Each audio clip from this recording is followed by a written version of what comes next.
અને આપ જોઈ રહ્યા છો ઇન્ડિયા ન્યૂઝ ગુજરાતનું ખાસ બુલેટિન આપણું ગુજરાત।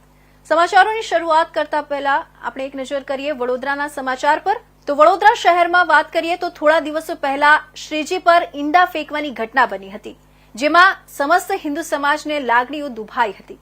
વડોદરા શહેર પોલીસ દ્વારા 5 આરોપીઓની અટકાયત કરવામાં આવી હતી અને તેઓના રિમાન્ડ માંગવામાં આવ્યા હતા। ત્યારે તમામ આરોપીઓને સુવિધાઓ આપવામાં આવી રહી હતી, જેને લઈને કરણી સેના વડોદરાના કન્વીનર મહેન્દ્રસિંહ હુકમસિંહ રાઠોડ દ્વારા પોલીસ કમિશનરને આવેદનપત્ર આપી રજૂઆત કરવામાં આવી હતી કે આ ઘટનાને નિષ્પક્ષ તપાસ કરવા માટે પોલીસ કમિશનરને રજૂઆત કરવામાં આવી હતી।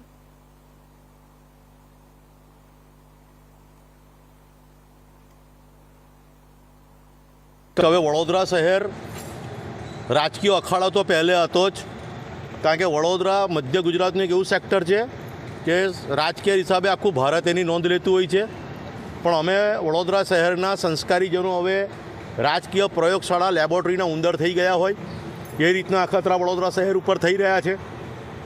થોડા દિવસ પહેલાં આપ જોઈએ કે શ્રીજીની પ્રતિમા પર ઈરાદાપૂર્વક ઈંડા મારી અને સમગ્ર હિન્દુઓની લાગણી દુભાઈ અને વડોદરા શહેરનું વાતાવરણ ડહોળાય અને સમગ્ર શહેરમાં નહીં સમગ્ર ગુજરાત રાજ્યની અંદર કોમી હિંસા ફાટી નીકળે એ પ્રકારનું ઈરાદાપૂર્વક કૃત્ય કરાવવામાં આવ્યું। ત્યાર પછી પણ નવાઈની વાત એવી આવી કે મીડિયાના અહેવાલથી મીડિયાની જાગૃતતાથી ન્યૂઝપેપરમાં પણ વાંચ્યું કે જે આરોપીઓ છે એમનો ભારતીય જનતા પાર્ટી સાથે નેતાઓ સાથે કનેક્શનો બહાર આવ્યા। આગતા સ્વાગતાથી લઈને એમને ખાલી પપ્પી કરવાની બાકી રાખી હતી એ પણ અમે જોયું। ત્યારબાદ એ આરોપીઓને જ્યારે ધરપકડ કરવામાં આવી, રિમાન્ડ માંગવામાં આવી, રીતસર નાટક કરાવવામાં આવ્યા। કાનમાં કંઈ કહેવાય છે, લંગડા ચાલે છે, 2 કલાક પછી એ જ એસએસજીની અંદર પહેલવાન ચાલતો એ રીતે ચાલે છે। તો તમે શું વડોદરા શહેરની પ્રજાને તમે મૂર્ખ સમજો છો? અમને વડોદરા શહેરની પ્રજાને ખબર નથી પડતી? ભૂતકાળની અંદર વડોદરા શહેરની 2 દીકરીઓ જેમના બાળકો મૃત્યુ પામ્યા છે નહીં, એમના બાળકોની બલી લેવાઈ છે। એ માતાઓ જ્યારે મુખ્યમંત્રી સમક્ષ પોતાની વેદના ઠાલવવા ગઈ હતી, એક રાજા પાસે, એક બાપ પાસે પોતાનો ન્યાય માંગવા ગઈ હતી।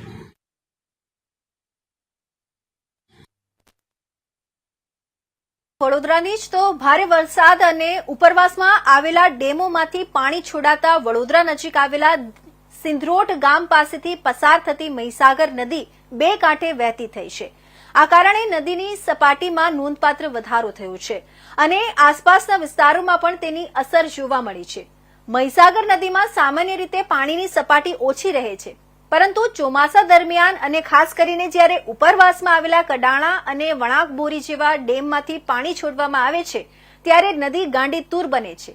હાલમાં પણ આ જ પરિસ્થિતિ સર્જાઈ છે। આ ઘટનાને કારણે સિંધરોટ અને આસપાસના ગ્રામજનોમાં સુરક્ષા માટે તકેદારી રાખવાની સૂચના આપવામાં આવી છે। નદી કિનારે આવેલા નીચાણવાળા વિસ્તારો અને ખેતરોમાં પાણી ભરાવાની શક્યતા વધુ છે, જેથી લોકોને નદીના પટમાં ન જવાની અપીલ કરવામાં આવી છે। સ્થાનિક તંત્ર દ્વારા પરિસ્થિતિ પર સતત નજર રાખવામાં આવી રહી છે અને જરૂર પડે તો લોકોને સુરક્ષિત સ્થળે ખસેડવા માટેની પણ તૈયારીઓ કરી રાખવામાં આવી છે। આસપાસના વિસ્તારોમાં રહેતા લોકોને સાવચેત રહેવા અને કોઈ પણ મુશ્કેલી જણાય તો તંત્રનો સંપર્ક કરવા માટે જણાવાયું છે।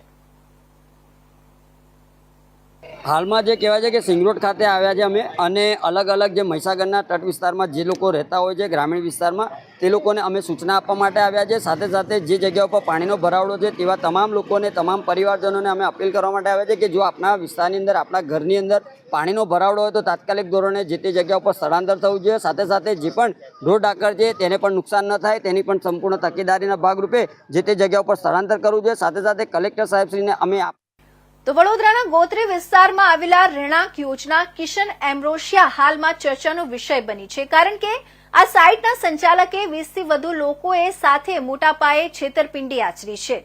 તેમજ આ બનાવ માત્ર કાયદાકીય નહીં પણ નૈતિક દ્રષ્ટિએ પણ અત્યંત ગંભીર છે, જે સામાન્ય નાગરિકના વિશ્વાસને ઝઝૂમી નાખે છે।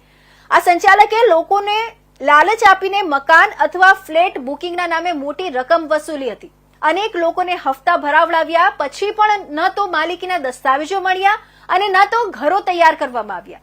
કેટલાક ભોગ બનેલા લોકોએ તો પોતાના જીવનભરના બચતના રૂપિયાનું રોકાણ કર્યું હતું, જે હવે અંધારામાં ગયા છે. આ ઘટના એ ચેતવણી રૂપ છે કે રિયલ એસ્ટેટ ક્ષેત્રે રોકાણ કરતા પહેલા દરેક નાગરિકે પૂરતી ચકાસણી કરવી જોઈએ. બિલ્ડરની ભૂમિકા, કાનૂની દસ્તાવેજો, પરવાનગીઓ અને પહેલાની પ્રોજેક્ટનો ઇતિહાસ બારીકાઈથી તપાસવો જોઈએ. નમ્રતાપૂર્વકનું વચન પણ કાયદેસર દસ્તાવેજની બરાબરી કરી શકતું નથી. હવે લોકોએ પોલીસ સ્ટેશન જઈને અરજી આપી રહ્યા છે. અગાઉ પણ અરજી આપી હતી, જ્યારે ફરી એકવાર અરજી આપશે. આખરે તમામ લોકોએ મીડિયા સમક્ષ રજૂઆત કરી હતી.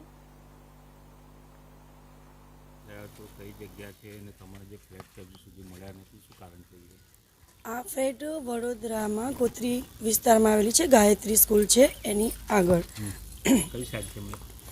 સાઈડનું નામ છે કિશન એમરસિયા. જે હું મારી જ વાત કરું તો મેં 2020માં મકાન બુક કરાવ્યું હતું અને 2022-23માં તમને પોઝિશન આપી દઈશું એવું કીધું હતું. અત્યાર સુધી તમે અત્યારે જોઈ જ રહ્યા છો કે કંઈ જ કન્સ્ટ્રક્શન કશું જ નથી. એમ એક ખંડેર જેવી પડી રહી છે સાઈડ. અને એમાં અત્યારે બેંક આવી ગઈ છે. બિલ્ડર અને બેંક બંને ભેગા થઈને શું ષડયંત્ર રચ્યું અમને કાંઈ પબ્લિકને કાંઈ ખબર ના હોય. પણ હવે અત્યારે બેંક હક કરીને આવી ગઈ છે અને એવું કહે છે કે અહીંયા સીલ મારી દીધું છે બધાના ઘરને અને અમારો કોઈ જ હક નથી એવું કહી રહી છે. તમને લાગે છે બેંકને બિલ્ડર જે મિલી વખતે તો તમારા લોકોને ફ્લેટો શું છે? આજે અમે લોકો જે ભેગા થયા છે તેની અંદર અમારી રજૂઆત એ છે કે આપણે જે ગોત્રી વિસ્તારમાં ગાયત્રી સ્કૂલની પાસે કિશન એમ્બ્રોસિયા કરીને સાઈડ આવેલી છે, એ સાઈડની અંદર બિલ્ડરે જે તે સમયે બેંક ઓફ બરોડા જોડેથી પ્રોજેક્ટ લોન 16 કરોડ રૂપિયાની લીધેલી અને એ 16 કરોડની લોનની અંદર બેંકે 13 કરોડની આસપાસ ધિરાણ કરી દીધેલું છે. હવે જે 80%ની આસપાસ ગણી શકાય અને જે સાઈડની અંદર એટલું કામ પણ થયું નથી તો બેંકે કયા મુદ્દા જોઈને ધિરાણ કર્યું છે. હાલમાં બિલ્ડર કોઈ પણ હપ્તા ભરી રહ્યા નથી. અમારા ફ્લેટો બેંક ઓફ બરોડાએ સીલ કર્યા છે. બેંક ઓફ બરોડાએ જે મારા બાણાકતના લખાણ છે, સબ રજિસ્ટરના લખાણ મુજબ જે લખાણ. તો જંબુસર તાલુકા કોંગ્રેસ સમિતિ દ્વારા વોટ ચોર ગાદી છોડના સૂત્ર સાથે એક વિશાળ જન અધિકાર જનસભાનું આયોજન કરવામાં આવ્યું હતું. આ સભામાં મોટી સંખ્યામાં લોકો ઉમટી પડ્યા હતા તેમજ તેમણે વર્તમાન સરકારની નીતિઓ સામે વિરોધ પ્રગટ કર્યો હતો. આ કાર્યક્રમનું આયોજન જંબુસરના એપીએમસી હોલ ટંકારી ભાગોળ ખાતે યોજાઈ હતી. આ સભાનો મુખ્ય હેતુ લોકોના અધિકારો માટે અવાજ ઉઠાવવાનો અને ભાજપ સરકાર પર આકરા પ્રહારો કરવાનો હતો. સભામાં વક્તાઓએ આરોપ લગાવ્યો હતો કે ભાજપે દેશને વેચી દીધો છે અને લોકશાહી મૂલ્યોનું પતન થયું છે. આ જનસભામાં ગુજરાત પ્રદેશ કોંગ્રેસ સમિતિના પ્રભારીઓ, ભરૂચ જિલ્લા કોંગ્રેસ સમિતિના પ્રમુખ રાજેન્દ્રસિંહ રાણા અને અન્ય અગ્રણી નેતાઓ હાજર રહ્યા હતા.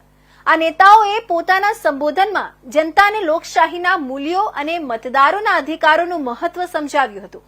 તેમણે લોકોને લોકશાહી બચાવવા માટે એક થઈને લડવા હાકલ કરી હતી. આ સભામાં જંબુસર અને આસપાસના તાલુકાઓમાંથી મોટી સંખ્યામાં લોકોએ ભાગ લીધો હતો, જેણે કોંગ્રેસ પક્ષ પ્રત્યે જનતાનો વિશ્વાસ અને સમર્થન દર્શાવ્યું હતું. આ કાર્યક્રમનું આયોજન જંબુસર શહેર કોંગ્રેસ સમિતિના પ્રમુખ પટેલ ઇરફાન જહાંગીર દ્વારા કરવામાં આવ્યું હતું. જન અધિકાર અભિયાન હેઠળ આજે જંબુસર વિધાનસભામાં જંબુસર આમોદ તાલુકાના આગેવાનો શહેરના આજે જંબુસર ખાતે એક સંમેલન મળ્યું. એમાં અમારા પ્રદેશ કોંગ્રેસ સમિતિના ઉપપ્રમુખ, માજી ઉદ્યોગ પ્રધાન એવા ગુજરાત રાજ્યના એવા અમારા સન્માનીય વડીલ શ્રી ભીખાભાઈ રબારી સાહેબ ઉપસ્થિત રહ્યા. એમનું માર્ગદર્શન આપ્યું. આ સંમેલનમાં સવિશેષ વોટ ચોરીની વાત થઈ.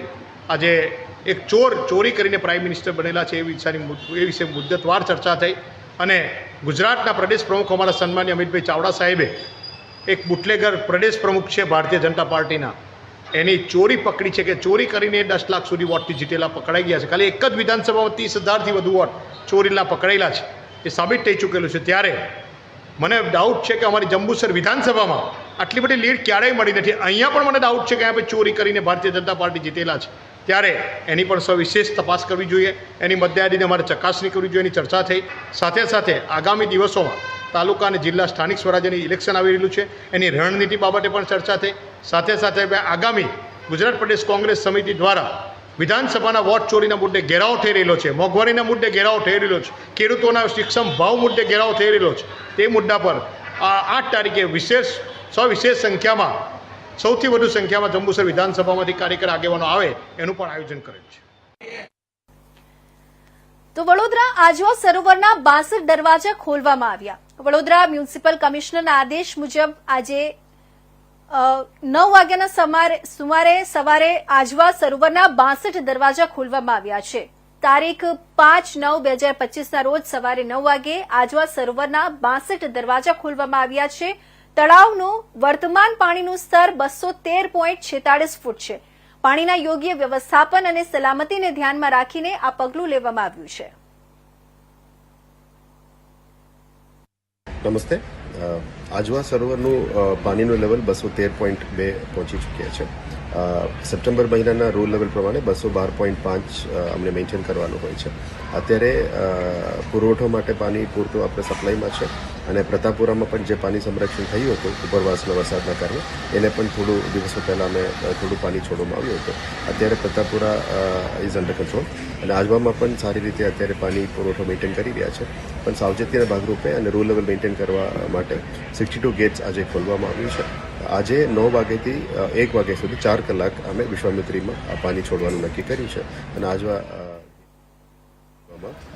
સાવલી તાલુકાના વિવિધ ગામોમાં મુસ્લિમ બિરાદરો દ્વારા ઇસ્લામ ધર્મના સ્થાપક મોહમ્મદ સાહેબ પૈગંબરની 1500મી જન્મજયંતિ ધામધૂમથી ઉજવવામાં આવી હતી.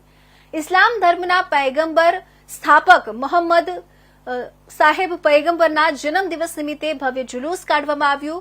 ટુંડાવ ગામે જુલુસમાં ઠેર ઠેર મોહમ્મદ સાહેબ પૈગંબરના જન્મદિવસ નિમિત્તે ચોકલેટ, રોલ, પફ અને ઠંડા પીણા સહિતની ચીજવસ્તુઓનું વિતરણ કરવામાં આવ્યું હતું. ટુંડાવ ગામના મુસ્લિમ ભાઈઓ દ્વારા ડીજેના તાલે હર્ષોલ્લાસ સાથે વિશાળ કેક કાપીને ઉજવણી કરી. ટુંડાવના શાહી મસ્જિદના શાહીમામ સૈયદ આબેદ અલી બાપુ દ્વારા સમગ્ર દેશવાસીઓને ઈદે મિલાદ નબીની શુભકામના પાઠવી અને દેશમાં શાંતિ, ભાઈચારો અને દેશની પ્રગતિ અને વિકાસ થાય તેવી પ્રાર્થના કરી.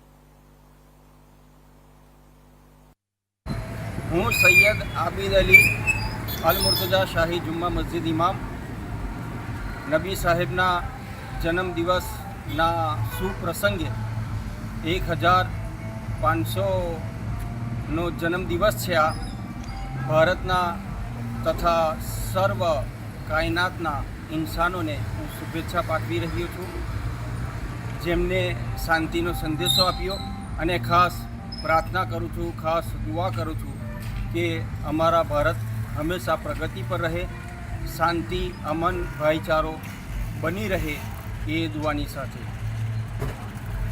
આજરોજ શેની ઉજવણી કરવામાં આવી? આજરોજ નબી સાહેબના જન્મદિવસની ટુંડાઓની અંદર ઉજવણી કરવામાં આવી અને આ ઉજવણી નિમિત્તે ગામના તમામ લોકોએ હિસ્સો લીધો, ભાગ લીધો. એકતાનો સંદેશો દુનિયાની અંદર ટુંડા ગામના તમામ લોકોએ પાઠવ્યો. તો સમગ્ર ગુજરાતમાં હાલ ગણેશ ઉત્સવ ચાલી રહ્યો છે, ત્યારે આવતીકાલે ગણેશ વિસર્જન હોવાથી સુરત પોલીસે સંપૂર્ણ તૈયારી કરી લીધી છે. શાંતિપ્રિય માહોલમાં અને સલામત રીતે ગણેશ વિસર્જન સંપૂર્ણ થાય તે માટે છેલ્લા 2 મહિનાથી સુરત પોલીસ દ્વારા તૈયારીઓ કરાઈ રહી છે. ત્યારે હાલમાં પોલીસે 150 AI camera, 125 video camera, 900 body Warne camera, 20 drone અને 2000 સીસીટીવી કેમેરા સાથે 10 વોચ ટાવર ઉભા કરી દીધા છે. વિસર્જનના રૂટ અને ઉવારા સહિત 15490 જવાનો તૈનાત કરાયા છે. પોલીસે 450 ધાબા point, 400 deep point, 530 patrolling bike, 16 traffic crane, QRT 7 team, DCB 10 team, SOG 10 team, BDS 2 team, 6 ઘોડેસવાર, 1000 shoulder light, 7 વજ્ર અને વરુણ વાહન પણ સેવામાં રહેશે. આમ ગણેશ વિસર્જનને લઈ સુરત પોલીસ તંત્ર સજ્જ છે. આવતીકાલે ભગવાન શ્રી ગણેશજીના વિસર્જન સમગ્ર તૈયારીઓ કરી લેવામાં આવી છે. એના આજે રિહર્સલ કરવામાં આવી રહ્યા છે, જેમાં રિહર્સલમાં અલગ અલગ અમારા શહેરમાં અલગ અલગ પોલીસ સ્ટેશન વિસ્તારોમાં, તમામ ઓવારાઓમાં, કૃત્રિમ તલાવોમાં આ બધા મળીને કુલ જો 12500 જેટલા પોલીસના જવાનો, હોમગાર્ડ, TRB સામેલ રહેશે. અમારી એના મદદમાં જો 12 કંપની સ્ટેટ રિઝર્વ પોલીસ SRPના છે, એ કંપની રેપિડ એક્શન ફોર્સનો છે અને એ કંપની મહિલા આપણા કંપની છે CRPFની. સાથોસાથ આ સમગ્ર 21 જેટલા કૃત્રિમ ઓવારા અને 3 જેવા આપણા મગદલ્લા, હજીરા અને ડુમસ જેટલા જો કુદરતી ઓવારા ઉપર ક્રેનો 16 જેટલા ક્રેનોના માધ્યમથી આ તમામ મૂર્તિઓનું વિસર્જન કરવામાં આવશે. આવતીકાલે કરીબ કુલ બધા મળાઈને 80,000ના આસપાસ મૂર્તિઓનું વિસર્જન, નાની મોટી મૂર્તિઓનું વિસર્જન થવાની છે. અત્યાર સુધી લગભગ જો 8,500 મૂર્તિઓનું વિસર્જન થઈ ચૂક્યા છે કૃત્રિમ તલાવમાં પહેલા, ત્રીજા, પાંચમા, સાતમા, 9મા દિવસે. અને સમગ્ર જો પૂરી વ્યવસ્થા સારી રીતે ચાલે એના માટે છેલ્લા 2 માસથી સુરત શહેર પોલીસે ખૂબ જ મહેનત કરી છે, તૈયારી કરી છે. એના ભાગરૂપે અમે લોકો સમગ્ર વિસ્તાર ઉપર નજર રાખવા માટે 450 જેટલા ધાબા પોઈન્ટ, 400 જેટલા ડીપ પોઈન્ટ્સ રહેશે, 900 જેટલા બોડી વર્ન કેમેરા, 20 જેટલા ડ્રોન કેમેરા અને 2000 જેટલા CCTV કેમેરા. તો આજે 5મી સપ્ટેમ્બરે ગોંડલ તાલુકાના રીબડા ગામે ક્ષત્રિય સમાજ દ્વારા અનિરુદ્ધસિંહ જાડેજાના સમર્થનમાં વિશાળ સંમેલનનું આયોજન કરવામાં આવ્યું હતું. આ સંમેલનનો મુખ્ય હેતુ રીબડાના અનિરુદ્ધસિંહની સજા માફી માટે સરકાર સમક્ષ અપીલ કરવાનો હતો. આ કાર્યક્રમમાં PT જાડેજા સહિતના ક્ષત્રિય સમાજ અને કરણસિંહ ચાવડા સહિતના અન્ય સમાજના હજારો આગેવાનો આ મહાસંમેલનમાં જોડાયા હતા. સંમેલન પહેલા અનિરુદ્ધસિંહના પુત્ર સત્યજીતસિંહે એક વિડીયો સંદેશ દ્વારા સમર્થકોને શાંતિ જાળવવાની લોકોને અપીલ કરી હતી. તેમણે સ્પષ્ટપણે જણાવ્યું હતું કે તેમનો પરિવાર કોર્ટના નિર્ણયને માન આપે છે. સંમેલનમાં ઉપસ્થિત સૌ સમર્થકોનું સ્વાગત કરતા સત્યજીતસિંહે ભાવુક થઈને કહ્યું, તમે અમારા દુઃખના સમયમાં અમારા આંગણે આવ્યા એ બદલ આગેવાનો અને સમર્થકોનો ખૂબ ખૂબ આભાર માન્યો હતો. સંમેલનને ધ્યાનમાં રાખીને રીબડા ગામને રીતસર પોલીસ છાવણીમાં ફેરવી દેવામાં આવ્યું હતું. કોઈપણ અનિચ્છનીય બનાવ ન બને તે માટે ઉચ્ચ પોલીસ અધિકારીઓની દેખરેખ હેઠળ ચુસ્ત બંદોબસ્ત ગોઠવવામાં આવ્યો હતો, જેમાં 1 ASP, 3 DYSP, 6 PI, 17 PSI સહિત કુલ 135 પોલીસ કર્મચારી તૈનાત કરવામાં આવ્યા હતા. પોલીસ દ્વારા વાહનોનું સઘન ચેકિંગ અને પેટ્રોલિંગ પણ વધારી દેવામાં આવ્યું છે, જેથી કાયદો અને વ્યવસ્થા જળવાઈ રહે.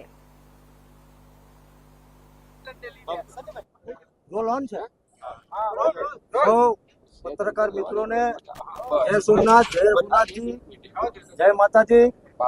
સૌ પ્રથમ તો આજના કાર્યક્રમનું આપણે જે કવરેજ કર્યું એ બદલ સર્વ સમાજ વતીથી અને ક્ષત્રિય સમાજના કાર્યકર તરીકે આપ સૌનો આભાર વ્યક્ત કરું છું.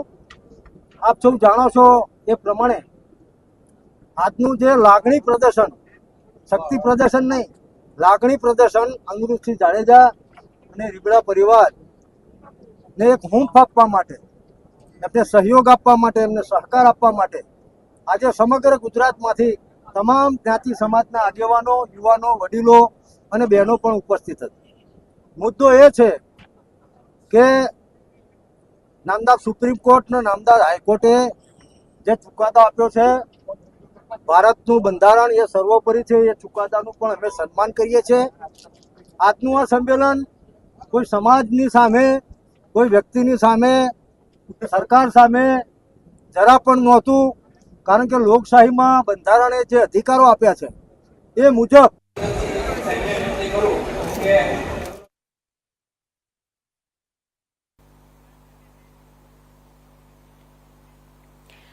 તો હિંમતનગરમાં સાબરકાંઠા જિલ્લા શ્રેષ્ઠ શિક્ષક સન્માન સમારોહ યોજાયો હતો, જેમાં જિલ્લા કક્ષાના 4 અને 2 તાલુકા કક્ષાના શ્રેષ્ઠ શિક્ષકોનું સન્માન અને જ્ઞાન સાધનાના 7 બાળકો અને કોમન એન્ટ્રન્સ ટેસ્ટમાં શ્રેષ્ઠ પ્રદર્શન કરનાર 8 બાળકોનું સન્માન સાંસદ સભ્ય શોભનાબેન બારૈયા, ધારાસભ્ય વીડી ઝાલા સહિત જિલ્લા કલેક્ટર લલિત નારાયણ સિંધ સાધુના હસ્તે કરવામાં આવ્યું હતું.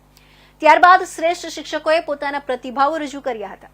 સાંસદ શોભનાબેન બારૈયાએ સર્વે શિક્ષકો અને બાળકોને શુભેચ્છા પાઠવી હતી.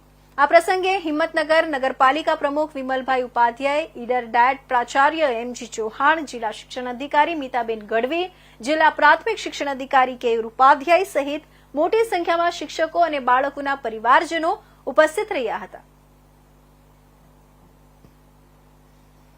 આજે 5મી સપ્ટેમ્બર શિક્ષક દિન છે. સૌથી પહેલા તો સર્વ શિક્ષકોને શિક્ષક દિનની શુભકામનાઓ પાઠવું છું. ડોક્ટર સર્વપલ્લી રાધાકૃષ્ણનના જન્મદિવસે આજે શિક્ષક દિન તરીકે ઉજવવામાં આવી રહ્યો છે.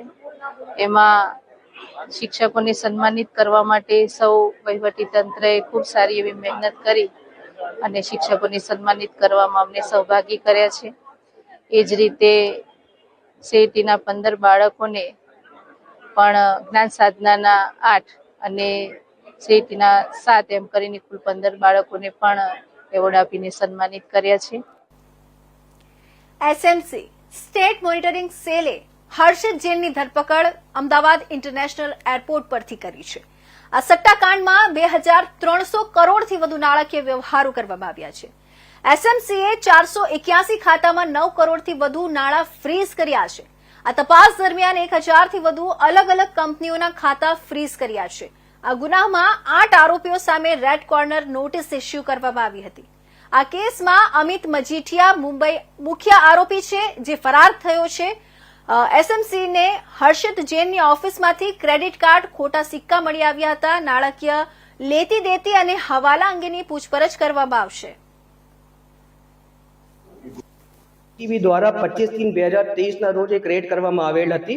આ રેડ જે છે ક્રિકેટ, સટ્ટા બેટિંગ અને ડબ્બા ટ્રેડિંગ બાબતની રેડ હતી. આ રેડમાં જે રેડ કરવામાં આવેલ હતી એમાં જે સુમેલ બિઝનેસ પાર્ક ઓફિસ છે, જે માધવપુરા પોલીસ સ્ટેશનની હદમાં આવે છે, તો એ જે બિલ્ડિંગ છે એમાં જે હર્ષિત જૈનની ઓફિસ છે એ ઓફિસમાં રેડ કરવામાં આવી હતી અને ત્યાં સ્થળ ઉપરથી 4 આરોપી, 7 मोबाइल फोन, 58,000 रुपए, 3 लैपटॉप, 436 चेकबुक, अलग अलग बैंकों के डेबिट कार्ड 438, अलग अलग बैंकों के स्वाइपिंग मशीन्स 14, एयरटेल कंपनी का इंटरनेट राउटर 1, अलग अलग जुदी जुदी कंपनीना सिम कार्ड 193, पान कार्ड 7 અને જુદી જુદી કંપનીઓના સિક્કા 83, લાઇટ બિલ 1 અને અન્ય તો દેશમાં મુંબઈ, સુરત અને ભાવનગરમાં વર્ષોથી ધમધમતો હીરા ઉદ્યોગ અને હીરા સાથે સંકળાયેલી બાબતોની નોંધ સમગ્ર વિશ્વ લઈ રહ્યું છે. આ ઉદ્યોગ થકી લાખો લોકો સીધી રોજગારી મેળવે છે, પરંતુ છેલ્લા ઘણા સમયથી માર્કેટમાં વ્યાપ્ત મહામંદી, ત્યારબાદ રશિયા યુક્રેનનું યુદ્ધ અને હવે અમેરિકા દ્વારા વિશ્વના દેશો પર નાખવામાં આવેલા ટેરિફને પગલે હીરા ઉદ્યોગનું અસ્તિત્વ જોખમાયું છે. મુંબઈ અને સુરત શહેરમાં હીરા ઉદ્યોગની ચમક ઝંખવાઈ છે. ત્યારે ત્રીજા ક્રમે ભાવનગરનું નામ આવે છે, કારણ કે ભાવનગરમાં માત્ર હીરા ઉદ્યોગ એક જ એવો ઉદ્યોગ છે જેના પર લાખો લોકો નિર્ભર છે. છેલ્લા 3 વર્ષથી અસ્તિત્વ ટકાવી રાખવા માટે મરણીયો સંઘર્ષ કરી રહેલા ઉદ્યોગનું અસ્તિત્વ જ હંમેશ માટે મટી જાય એવી વિકટ સ્થિતિનું સર્જન થયું છે. પરંતુ આજે ભાવનગર શહેર જિલ્લામાં 60-70% યુનિટો કાર્યરત છે અને એ પણ ક્યારે બંધ થઈ જાય એનું નક્કી નથી. ત્યારે જો હીરા ઉદ્યોગની સ્થિતિ આ જ પ્રકારે યથાવત રહી તો રોજગારીનો મોટો પ્રશ્ન સર્જાશે, જેના કારણે સામાજિક વ્યવસ્થા પણ જોખમમાં મુકાશે. રાજ્ય અને કેન્દ્ર સરકાર દ્વારા વિવિધ ઉદ્યોગોને પ્રોત્સાહન આપવા માટે અવારનવાર કોઈ ને કોઈ પગલાં જાહેર કરતા હોય છે, પરંતુ હીરા ઉદ્યોગ માટે આજ સુધી કોઈ નક્કર પગલું લેવામાં નથી આવ્યું, જેના કારણે છેલ્લા 3 વર્ષમાં ભાવનગર તથા સુરતમાં રહેતા સેંકડો રત્ન કલાકારોએ મંદીના કારણે 2 વર્ષમાં ભાવનગર શહેરના નિર્મળનગર અને અન્ય વિસ્તારોમાં સ્થિત હીરા બજારમાં આવેલા 500થી વધુ ઓફિસો બંધ થઈ ગઈ છે. એવી જ રીતે અનેક કારખાનાઓ પણ બંધ થયા છે.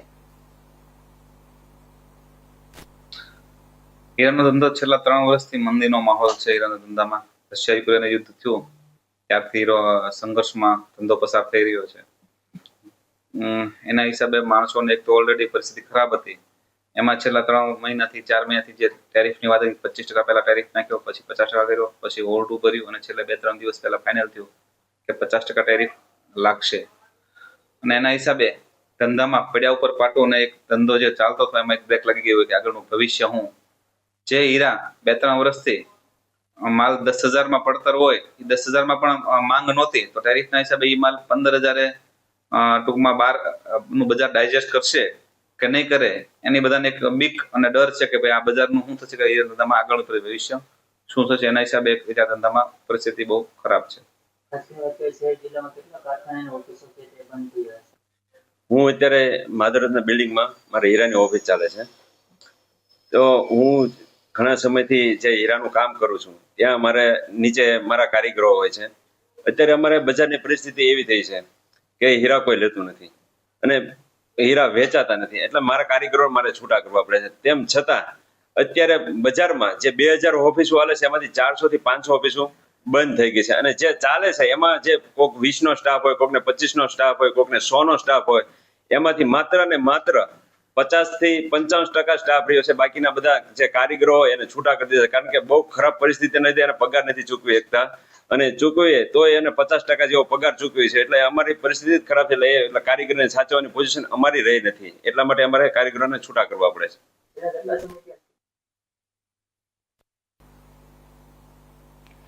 તો આજરોજ ઈદે મિલાદના પર્વને ધ્યાનમાં રાખીને સંવેદનશીલ વિસ્તારોમાં ચાંપતી નજર કુંભારવાડા પોલીસ સ્ટેશનના સ્ટાફ દ્વારા ડ્રોન ઉડાવીને સંવેદનશીલ વિસ્તારોમાં ચકાસણી કરવામાં આવી છે.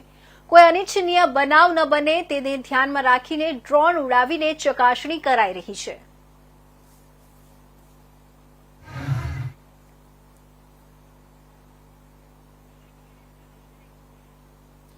તો અત્યારના હાલના ખાસ બુલેટિન આપણું ગુજરાતના મહત્વના સમાચારમાં બસ આટલું જ. નવા સમાચાર સાથે ફરી મળીશું. ત્યાં સુધી જોતા રહેજો અને રજા આપશો. નમસ્કાર.